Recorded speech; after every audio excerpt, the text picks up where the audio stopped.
Hello everyone, আপনারা সবাই কেমন আছেন? আশা করি সবাই ভালো আছেন। আজ কোনো রান্নার রেসিপি নিয়ে আসেনি। আজ দেখাবো পূর্ব মেদিনীপুরের বিখ্যাত গহনা বড়ি তৈরির কমপ্লিট প্রসেস। কিভাবে বাড়িতে খুব সহজে বানিয়ে নেওয়া যায় এই বড়ি। চলুন দেখে নেওয়া যাক। গয়না বড়ি করার জন্য আমরা আগের দিন রাতে বিরির ডাল বা কলাই ডাল যা কিছু বলেন না কেন সেটা ভিজিয়ে রেখেছিলাম। এবার এটা শিলনোড়ায় বা মিক্সিতে ভালো করে বেটে নেব। বেটে তারপর পরবর্তী অংশ দেখাচ্ছি।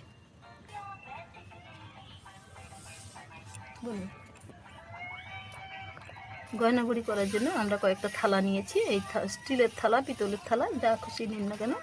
তাতে এবার আমরা পোস্ত বিছিয়ে দিচ্ছি, সুন্দর করে বিছিয়ে দিতে হবে। এবার পোস্ত প্রচুর দাম, তো তিল বা সুজির উপরেও করতে পারেন।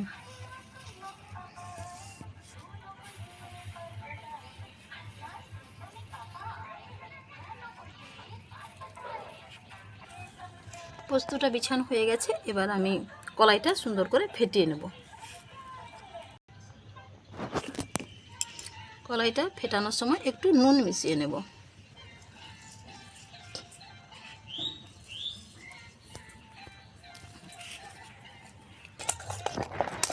কলাইটা বাটা হয়ে গেছে।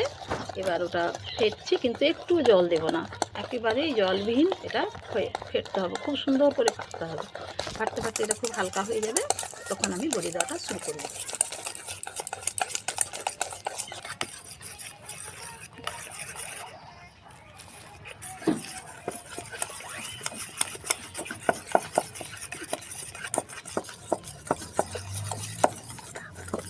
কড়াইটা ফেটানো হয়ে গেছে।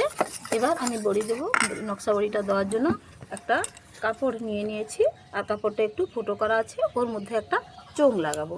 এবারে আমি কাপড় বা পলিথিন যাই হাতের কাছে যা পাবেন তাই আমি ওটা পলিথিনের মধ্যে ভরে নিয়েছি। ঠিক আছে।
এই থালাটাতে এবার একটু তেল বিছিয়ে নিয়েছি, এবার আমি তেলের উপরে দিয়ে দেখাচ্ছি।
আমাদের নকশা বড়ি দেওয়া কমপ্লিট হলো।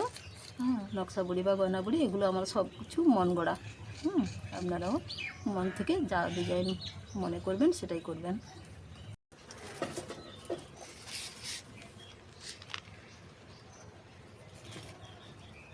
ওতে 2 দিন লাগবে, 2 দিন পরে এগুলো খাওয়ার মতো হয়ে যাবে।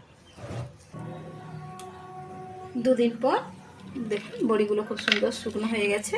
এবার এগুলো কিভাবে খেতে হবে সেটা দেখাচ্ছি, চায়ের সঙ্গে বা গরম ভাতের সঙ্গে।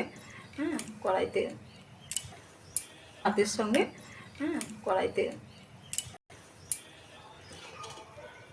কড়াই বসিয়ে দিয়েছি, কড়াইতে একটু তেল দিয়ে দিয়েছি।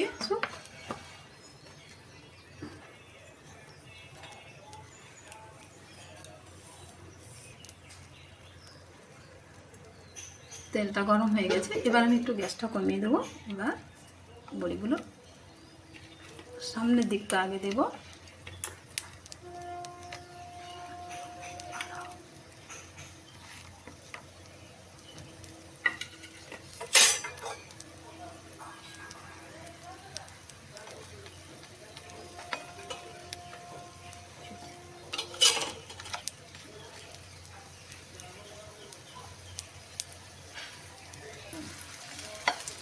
এবার বড়িগুলো উল্টে পাল্টে আস্তে আস্তে ভেজে নেব।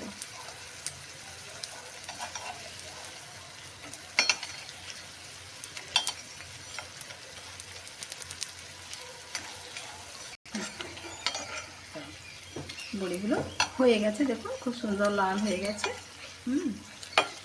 এবার আমি এগুলোকে তুলে নেব। বড়িগুলো ভাজা হয়ে গেছে, এবার আমি খাওয়ার জন্য রেডি।